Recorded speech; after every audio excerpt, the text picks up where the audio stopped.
नमस्कार दोस्तों, स्वागत है आपका आज के इस न्यू सेशन में। तो जैसा कि आप सभी को पता है, हम रोज़ाना UP triple S C PYQ revision class लेते हैं और आज ही हमारी क्लास नंबर 6 होने वाली है। इस क्लास में हम रोज़ाना टॉपिक वाइज पीवाईक्यू का रिवीजन मारते हैं, जिससे आपके जितने भी आने वाले जो एग्ज़ाम हैं, जो यूपी ट्रिपल एस सी के थ्रू होते हैं, उनमें आपको फ़ायदा मिले और आपकी तैयारी को एक धार मिले। तो ये हमारी इस क्लास का पर्पस है और इस क्लास का फ़ायदा आपको तभी मिलेगा जब आप इसको अंत तक पूरा देखेंगे। तो यही मेरा कहना है कि आप इस क्लास को अंत तक देखें और अपने एग्ज़ाम की प्रिपरेशन को और अच्छा करें। तो करते हैं आज की क्लास की शुरुआत। तो आज का हमारा पहला टॉपिक है भारतीय राष्ट्रीय कांग्रेस। इंडियन नेशनल कांग्रेस से जितने भी पीवाईक्यू आए हुए हैं वो सब हम यहाँ देखने वाले हैं। ठीक है, तो सबसे पहला है कि 1925 में भारतीय राष्ट्रीय कांग्रेस पार्टी के अध्यक्ष के रूप में किसको चुना गया था, जिन्होंने कहा स्वतंत्रता की लड़ाई में भय एक अक्षम्य विश्वासघात और निराशा एक अक्षम्य पाप है। तो ये कहा था आपकी सरोजनी नायडू जी ने। ठीक है, तो इसका आंसर हो जाएगा सरोजनी नायडू। आगे चलते हैं।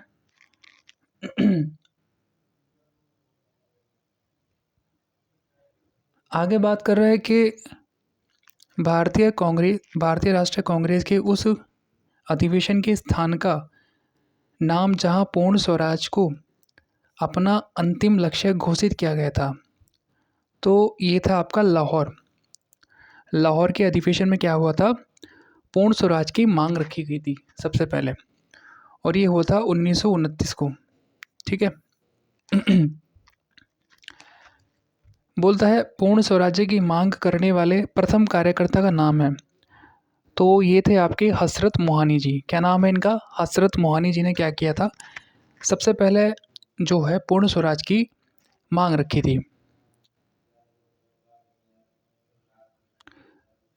बोलता है भारतीय राष्ट्रीय कांग्रेस की स्थापना तब की गई थी जब दिसंबर 1885 में देश भर के 72 प्रतिनिधियों ने कहाँ मुलाकात की थी, तो बॉम्बे में। कहाँ पे की थी? बॉम्बे में।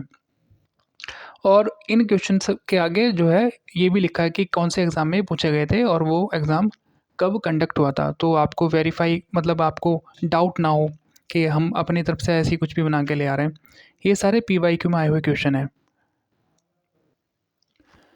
बोलता है भारतीय राष्ट्रीय कांग्रेस की स्थापना किसके द्वारा की गई थी, तो बहुत ही सिंपल सा आंसर है एलन एक्टोवियन ह्यूम के, यानी कि ए ओ ह्यूम के द्वारा इसकी स्थापना की गई थी। बोलता है जब सुभाष चंद्र बोस ने भारतीय राष्ट्रीय कांग्रेस के अध्यक्ष पद से इस्तीफा दिया, तो इस पद का प्रस्ताव किसने दिया था, तो ये था आपके डॉक्टर राजेंद्र प्रसाद। तो जब सुभाष चंद्र बोस को अपने पद से इस्तीफा देना पड़ गया था 1938 में, तो उसके बाद जो था अध्यक्ष बनाया गया था डॉक्टर राजेंद्र प्रसाद जी को। आगे चलते हैं। आगे बोलता है सुभाष चंद्र बोस वर्ष 1938 में किस कांग्रेस पार्टी के अध्यक्ष बने थे, तो हरिपुरा के। तो हरिपुरा जो अधिवेशन हुआ था ये उसके अध्यक्ष बने थे। ठीक है, तो 1938 में ये अध्यक्ष बने थे और 1939 में इन्होंने इस्तीफा दे दिया था।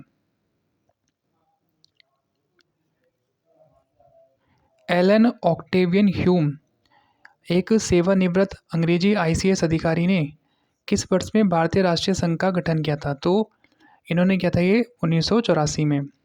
और भारतीय राष्ट्रीय कांग्रेस की स्थापना कब की गई थी? 1885 में। 1884 में भारतीय राष्ट्रीय संघ का गठन किया और 1885 में भारतीय राष्ट्रीय कांग्रेस की स्थापना की थी ए ओ ह्यूम ने। बोलता है महात्मा गांधी भारतीय राष्ट्रीय कांग्रेस के अध्यक्ष किस वर्ष बने थे, तो 1924 में। बेलगाम अधिवेशन था, उसमें इनको अध्यक्ष बनाया गया था। आगे चलते हैं। राष्ट्रीय गान सर्वप्रथम 27 दिसंबर 1911 को कहाँ गाया गया, तो सबसे पहले गाया गया था ये कोलकाता में। ठीक है। बोलता है भारतीय राष्ट्रीय कांग्रेस के अधिवेशन की सर्वप्रथम किस मुसलमान ने अध्यक्षता की थी? तो बदरुद्दीन तैयब जी ने क्या करा था? ये पहले मुस्लिम थे जिन्होंने इंडियन नेशनल कांग्रेस की अध्यक्षता की थी। क्या नाम था इनका? बदरुद्दीन तैयब जी। आगे चलते हैं। आगे बोल रहा है महात्मा गांधी द्वारा भारतीय राष्ट्रीय कांग्रेस के कितने अधिवेशनों को सभापतित्व किया गया? तो केवल एक था, और जो कि आपका बेलगाम अधिवेशन था, जो 1924 में हुआ था। ठीक है, तो एक ही था बस जिसकी इन्होंने अध्यक्षता की थी। उसके बाद इन्होंने भारतीय राष्ट्रीय कांग्रेस की जितने भी जो हुए थे अधिवेशन, उनकी किसी की भी अध्यक्षता नहीं की उसके बाद। आगे चलते हैं। अगला टॉपिक है हमारा मुस्लिम लीग। तो मुस्लिम लीग से जितने भी PYQ आए हुए हैं उन सबको हम यहाँ एक एक करके देखने वाले हैं। बोलता है किसने भारतीय राष्ट्रीय कांग्रेस के दौरान 16 अगस्त 1940 को प्रत्यक्ष कार्यवाही दिवस मनाया था? तो मुस्लिम लीग ने। ठीक है, क्या आंसर हो जाएगा इसका? मुस्लिम लीग। और ये आपका पैट 2025 में पूछा गया है, और रिवेन्यू इंस्पेक्टर के एग्ज़ाम में भी ये पूछा गया है। बोलता है मुस्लिम लीग के लाहौर सत्र में पाकिस्तान की मांग किस वर्ष में की गई थी? तो 1940 में। 1940 में क्या हुआ था? पाकिस्तान की मांग की गई थी। बोलता है मुस्लिम लीग के लाहौर सत्र में पाकिस्तान की, हाँ 1940 में। ठीक है। मुस्लिम नेताओं में से सबसे पहले किसने द्विराष्ट्र का सिद्धांत प्रतिपादित किया था? तो ये थे मोहम्मद इकबाल ने। तो मोहम्मद इकबाल ने सबसे पहले द्विराष्ट्र का सिद्धांत प्रतिपादित किया था। बोलता है मुस्लिम लीग ने किस वर्ष में मुस्लिम बहुल क्षेत्रों के लिए स्वायत्तता के साधन की मांग करते हुए एक प्रस्ताव पारित किया? तो 1940 में। कब किया था? 1940 में इन्होंने एक प्रस्ताव पारित किया था। आगे चलते हैं। बोलता है सीधी कार्रवाई दिवस डायरेक्ट एक्शन डे की घोषणा किसने की थी? तो मोहम्मद अली जिन्ना ने डायरेक्ट एक्शन डे की घोषणा की थी। बोलता है अखिल भारतीय मुस्लिम लीग ने लाहौर प्रस्ताव को किस वर्ष में अंगीकृत किया था? तो 1940 में इन्होंने क्या करा था? लाहौर प्रस्ताव को अंगीकृत किया था अखिल भारतीय मुस्लिम लीग ने। ठीक है, आगे चलते हैं। बोलता है पाकिस्तान नाम किस वर्ष में गाड़ा गया था? तो पाकिस्तान जो नाम था 1933 में चौधरी रहमत अली द्वारा, ये ऑक्सफोर्ड यूनिवर्सिटी में पढ़ते थे। ऑक्सफोर्ड या फिर कैम्ब्रिज, इन दोनों में से किसी एक में थे, मुझे अभी कंफर्म नहीं हो पा रहा है। ये ऑक्सफोर्ड या फिर कैम्ब्रिज में से किसी एक यूनिवर्सिटी के छात्र थे उस टाइम, जिस समय इन्होंने पाकिस्तान नाम दिया था। ठीक है। मुस्लिम लीग की स्थापना किस वर्ष में की गई थी? तो 1906 में। बोलता है मुस्लिम लीग की स्थापना किस शहर में हुई थी? तो ढाका में, बांग्लादेश में, जो बांग्लादेश की राजधानी है ढाका में। कह रहा है मुस्लिम लीग के 1943 के कराची अधिवेशन में कौन सा नारा दिया गया था? तो बांटो और छोड़ो। क्या था नारा? बांटो और छोड़ो का नारा। अब हम यहाँ डिस्कस करेंगे दिल्ली दरबार। तो दिल्ली दरबार से जितने भी PYQ आए हुए हैं उन सबको हम एक एक करके यहाँ देखने वाले हैं। बोलता है दिल्ली दरबार में किस वर्ष में किंग जॉर्ज पंचम का राज्यारोहण हुआ था? और इसी दरबार में किंग ने घोषणा की थी कि भारत की राजधानी को कोलकाता से दिल्ली स्थानांतरित किया जाएगा? तो 1911 में। सिंपल सा आंसर। बोलता है 1911 में किस शहर में किंग जॉर्ज पंचम के राज्याभिषेक का जश्न मनाने के लिए एक दरबार का आयोजन किया गया था, और जहां पर भारत की राजधानी को कलकत्ता से दिल्ली स्थानांतरित करने के निर्णय की घोषणा भी की गई थी? तो दिल्ली में किया गया था ये काम।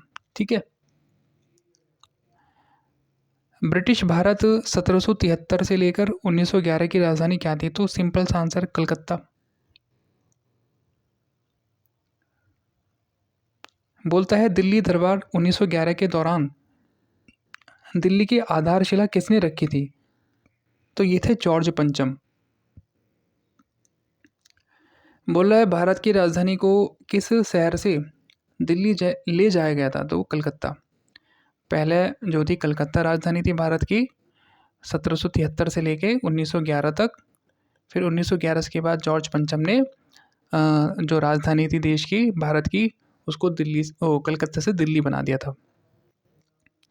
किंग जॉर्ज पंचम तथा क्वीन मैरी की यात्रा की याद में सन 1911 में भारत का कौन सा लोकप्रिय पर्यटन स्थल बनाया गया था? तो गेटवे ऑफ इंडिया। क्या नाम था इसका? Gateway of India.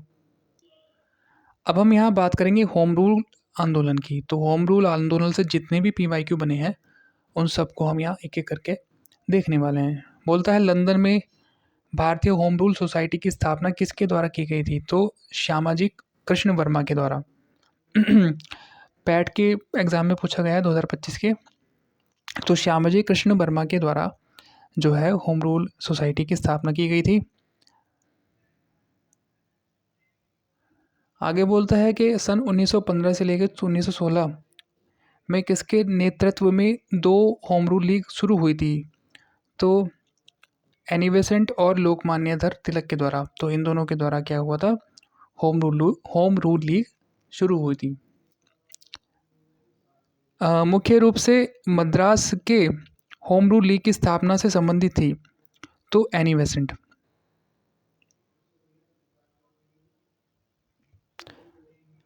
भारत में स्वशासन प्राप्त करने के उद्देश्य से सितंबर 1916 में मद्रास में भारतीय राष्ट्रवादी बाल गंगाधर तिलक और भारतीय स्वतंत्रता सेनानी एनी बेसेंट द्वारा होम रूल लीग की स्थापना की गई थी।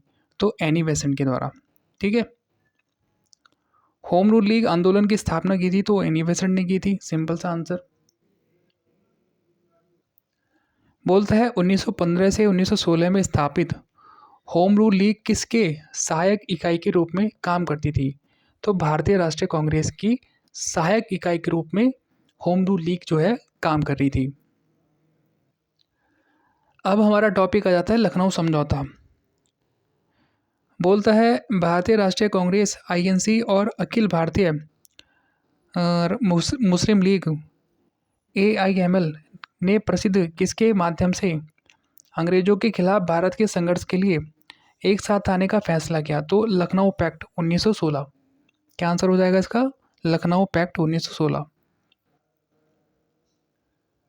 बोलता है 1916 का लखनऊ समझौता महत्वपूर्ण था क्योंकि इसके बाद कांग्रेस ने क्या किया? तो मुस्लिम लीग के साथ गठबंधन हो गया था इनका। ठीक है। तो मुस्लिम लीग के साथ गठबंधन इन्होंने किया। दिसंबर 1916 में दोनों पक्षों के संयुक्त सत्र में संधि भारतीय राष्ट्रीय कांग्रेस और मुस्लिम लीग के बीच एक समझौता हुआ। तो लखनऊ में। कहाँ पे हुआ था? लखनऊ में। अब बात करेंगे बंगाल विभाजन एवं स्वदेशी आंदोलन से जितने भी PYQ बने हैं उन सबको हम यहाँ एक एक करके देखने वाले हैं। बोल रहा है बंगाल के विभाजन ने पूरे भारत में लोगों को क्रोधित कर दिया था और डेल्टा आंध्र में स्वदेशी आंदोलन हुआ था। इसे किस नाम से जाना जाता था? तो वंदे मातरम आंदोलन। किस नाम से? वंदे मातरम आंदोलन के नाम से इसको जाना जाता था। अब हम यहाँ बात करने वाले हैं बंगाल में स्वदेशी आंदोलन के दौरान तिरंगा झंडा जिसमें लाल हरा और पीला रंग होता है, ठीक है, डिज़ाइन किया गया था। तो ये बात कर रहे हैं आज के झंडे की नहीं, जब बंगाल में स्वदेशी आंदोलन हुआ था तब जो तिरंगा झंडा था उसमें लाल हरा और पीला रंग था और इसको डिज़ाइन किया था तो स्वदेशी। ठीक है। स्वदेशी आंदोलन का प्रमुख कारण माना जाता है तो बंगाल को विभाजित करने का जो निर्णय है उसके बाद जो ये था डिवाइड करने का जो वो था फॉर्मूला अंग्रेज़ों का, बंगाल को डिवाइड कर देंगे, ठीक है, जिससे फूट पड़ जाएगी हिंदू और मुस्लिम में।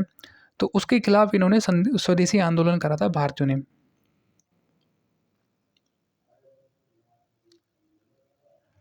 बोल रहा है बंगाल का विभाजन 1905 में ब्रिटिश वायसराय द्वारा किया गया था तो लॉर्ड कर्जन के द्वारा बंगाल का जो था विभाजन किया गया था। तो ये देखिए लोअर PCS में पूछा गया 2019 के पेपर में। बोलता है वर्ष 1905 में बंगाल के विभाजन के दौरान भारत के वायसराय कौन थे? तो लॉर्ड कर्जन। ब्रिटिश भारत सरकार ने बंगाल के विभाजन को लागू करने के निर्णय की घोषणा कब की थी? तो 19 जुलाई 1905 में इन्होंने घोषणा की थी।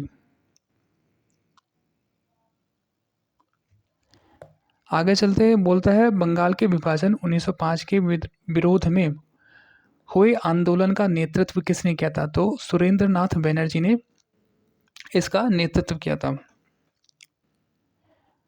अंग्रेजों ने आज़ादी के लिए लड़ रहे भारतीयों द्वारा उठाई गई शपथ कि वे सिर्फ भारतीय निर्मित सामानों, विशेष रूप से कपड़ों का उपयोग करेंगे को कौन सा आंदोलन कहा जाता है? तो स्वदेशी आंदोलन इसको कहा जाता है। अब यहाँ हम बात करने वाले हैं महात्मा गांधी एवं उनके प्रारंभिक आंदोलन। तो महात्मा गांधी और उनके द्वारा जो भी आंदोलन शुरू किए गए थे, तो उनसे जितने भी क्वेश्चन बने हैं उन सबको हम यहाँ एक एक करके देखने वाले हैं। बोल रहा है कि 1919 में गांधी जी ने किस अधिनियम के खिलाफ सत्याग्रह का आह्वान किया जिसने अभिव्यक्ति की स्वतंत्रता जैसे मौलिक अधिकारों पर अंकुश लगाया और पुलिस शक्तियों को मजबूत किया? तो ये था रॉलेक्ट अधिनियम।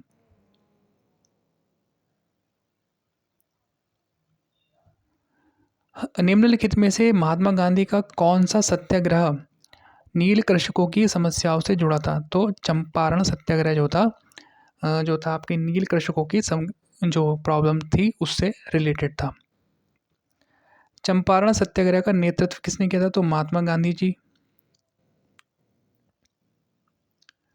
महात्मा गांधी भारत में किसके विरुद्ध थे? तो ये थे आपके तीव्र औद्योगिकीकरण के विरुद्ध थे महात्मा गांधी जी। बोलता है महात्मा गांधी दक्षिण अफ्रीका में किस वर्ष में पहुंचे थे? तो ये गए थे 1893 में। महात्मा गांधी के अमेरिकी जीवनी लेखक ने लिखा था कि असहयोग भारत और गांधी जी के जीवन में एक युग का नाम बन गया। तो ये थी आपकी लुई फिशर। तो जो थी लुई फिशर ने इनके बारे में ये लिखा था। बोल रहे हैं महात्मा गांधी किसे अपना राजनीतिक गुरु मानते थे? तो ये थे गोपाल कृष्ण गोखले। रंग भेद के कारण महात्मा गांधी को किस वर्ष में दक्षिण अफ्रीका के पीटर मार्टिजबर्ग रेलवे स्टेशन में प्रथम श्रेणी के रेलवे डिब्बे से सामान सहित बाहर फेंक दिया गया था? तो ये जब ही गए थे 1893 में ही इनको इस घटना का सामना करना पड़ा था। इनको दक्षिण अफ्रीका के जो पीटर मार्टिजबर्ग रेलवे स्टेशन था उसके प्रथम श्रेणी डिब्बे से बाहर फेंक दिया था क्योंकि ये काले थे। तो उस समय जो था दक्षिण अफ्रीका में जो ब्लैक थे उनके साथ भेदभाव होता था और गोरे इनके साथ ये ऐसा काम करते थे, जो ब्लैक आदमी थे। तो इनके साथ यही एक वाकया मतलब एक वहाँ पे घटना घटी थी। 1917 का चंपारण सत्याग्रह महात्मा गांधी का पहला सत्याग्रह था और भारतीय स्वतंत्रता आंदोलन में एक बड़ा विद्रोह था। तो चंपारण।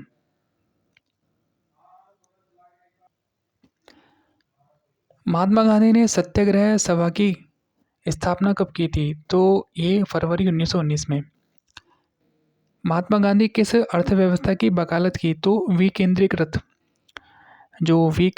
अर्थव्यवस्था थी उसकी ये वकालत की इन्होंने।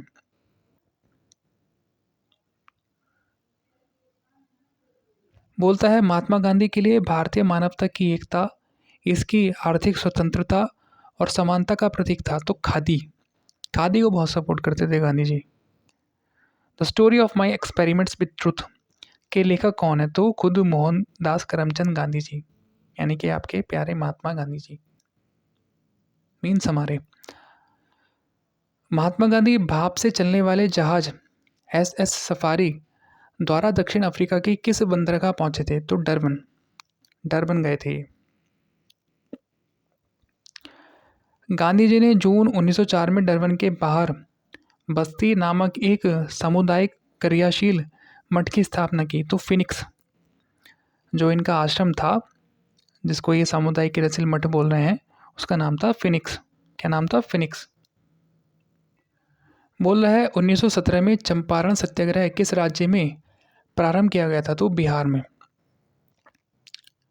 गांधी जी का नमक सत्याग्रह आंदोलन दांडी मार्च कब प्रारंभ हुआ था? तो 12 मार्च 1930 को ये स्टार्ट हुआ था। बोलता है महात्मा गांधी को राष्ट्रपिता के नाम से सर्वप्रथम किसने संबोधित किया था? तो ये थे आपके सुभाष चंद्र बोस।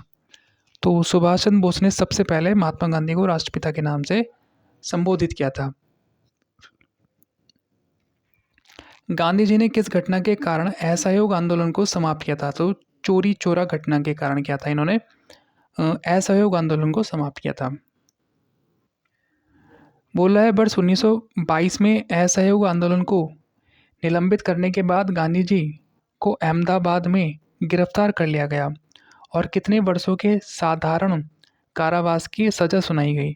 तो 6 वर्ष की। कितने साल की? 6 वर्ष की इनको एक साधारण कारावास की सज़ा सुनाई गई थी जब इन्होंने असहयोग आंदोलन किया था 1922 में। बोलता है कांग्रेस का वह अधिवेशन कहाँ हुआ था जिसमें महात्मा गांधी ने अन्य नेताओं को खिलाफत के साथ साथ स्वराज के समर्थन में असहयोग आंदोलन शुरू करने की आवश्यकता के बारे में आश्वस्त किया था? तो ये होता नागपुर में। असहयोग आंदोलन कब प्रारंभ हुआ? तो 1920 में हुआ था स्टार्ट। बोलता है 1930 में महात्मा गांधी द्वारा सविनय अवज्ञा आंदोलन शुरू करने का कारण था? तो नमक कानून तोड़ने के लिए जो था दांडी मार्च शुरू की गई थी, तो ये इसका रीज़न था। दांडी नमक यात्रा के दौरान सामाजिक कार्यकर्ता ने गांधी जी को आंदोलनों को केवल पुरुषों तक सीमित न रखने के लिए राजी किया था। तो कमला देवी चट्टोपाध्याय ने क्या करा था कि इन्होंने रिक्वेस्ट की थी कि जो दांडी नमक यात्रा है उसको केवल पुरुषों तक ही सीमित ना रखें, महिलाओं को भी इसमें शामिल करें। बोलता है अंग्रेजों के साथ समझौते के बाद गांधी जी द्वारा सविनय अवज्ञा आंदोलन को 1931 में बंद कर दिया था। तो गांधी इरविन पैक्ट का जो समझौता था, तो इस समझौते में क्या हुआ था कि इन्होंने मतलब गांधी जी ने इरविन से कहा था कि हम जो है आंदोलन बंद कर देंगे अगर आप हमारी कुछ शर्तें हैं वो मान लेते हो। तो इन दोनों के बीच समझौता हुआ था। उसके बाद सविनय अवज्ञा आंदोलन को 1931 में बंद कर दिया गया था। बोलता है दांडी मार्च जिसे सॉल्ट मार्च और दांडी सत्याग्रह के नाम से भी जाना जाता है किसके शुरू होने का कारण बना? तो सविनय अवज्ञा आंदोलन के शुरू होने का ये रीज़न बना था। सविनय अवज्ञा आंदोलन का मुख्य उद्देश्य था तो नमक कर के विरुद्ध। अब हम यहाँ बात करने वाले हैं रॉलेट एक्ट और जलियांवाला बाग हत्याकांड से। तो इस टॉपिक से जितने भी PYQ बने हैं उन सबको हम यहाँ एक एक करके देखने वाले हैं। बोलता है जलियांवाला बाग हत्याकांड किस वर्ष में हुआ था? तो 1919 में ये हुआ था। रविंद्रनाथ टैगोर ने किसके विरोध में नाइटहुड की उपाधि लौटा दी थी? तो जलियांवाला बाग नरसंहार के विरोध में इन्होंने क्या करा था? नाइटहुड की जो उपाधि थी अपनी वो लौटा दी थी।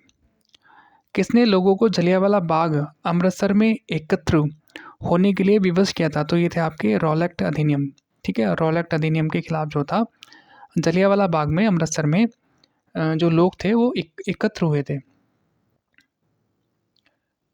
क्योंकि इस वाले आंदोलन में क्या था, रॉलेट एक्ट में क्या था, बिना वारंट जारी किए आप शक के बिना पे भी किसी को गिरफ्तार कर सकते थे, जो कि भारतीयों का मतलब भारतीयों में इसके प्रति बहुत रोष पैदा हुआ। तो ये बात थी। बोलता जलियांवाला बाग हत्याकांड इनमें से किस शहर में हुआ था? तो अमृतसर में। जलियांवाला बाग हत्याकांड के विरोध में गांधी जी ने कौन सा सम्मान लौटा दिया था? तो केसर-ए-हिंद।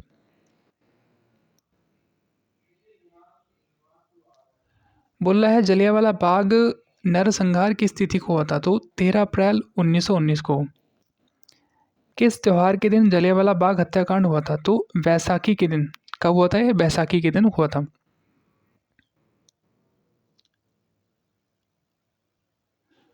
बोलता है लॉर्ड चेम्सफोर्ड ने 1919 में जलियांवाला बाग की घटना की जांच के लिए किसका गठन किया था? तो हंटर कमीशन का, सॉरी हंटर समिति का, हंटर कमीशन भी बोल सकते हैं। जलियांवाला बाग नरसंहार वायसराय के कार्यकाल के दौरान हुआ था। तो लॉर्ड चेम्सफोर्ड के कार्यकाल के दौरान ये घटना घटी थी। जलियांवाला बाग हत्याकांड किसके विरोध का प्रत्यक्ष परिणाम है? तो रॉलेट अधिनियम का। ठीक है। जलियांवाला बाग हत्याकांड में अहम भूमिका के कारण माइकल फ्रांसिस ओ डायर की हत्या किसके द्वारा की गई थी? तो उधम सिंह के द्वारा इनकी हत्या कर दी गई थी। तो ये थी आपकी आज की क्लास और कुछ टॉपिक्स और उनके बेस्ड क्वेश्चन पीवाईक्यू थे। आई होप आपको क्लास अच्छी लगी होगी। अगर अच्छी लगी है तो लाइक कर दें और कोई डाउट हो तो आप कमेंट करके पूछ सकते हैं और चैनल को सब्सक्राइब कर लें। तो बने रहें हमारे साथ इसी तरह, और ताकि आपको इसी तरह रोज़ाना एक क्लास मिलते रहे और आपका रिवीजन अच्छे से होता रहे।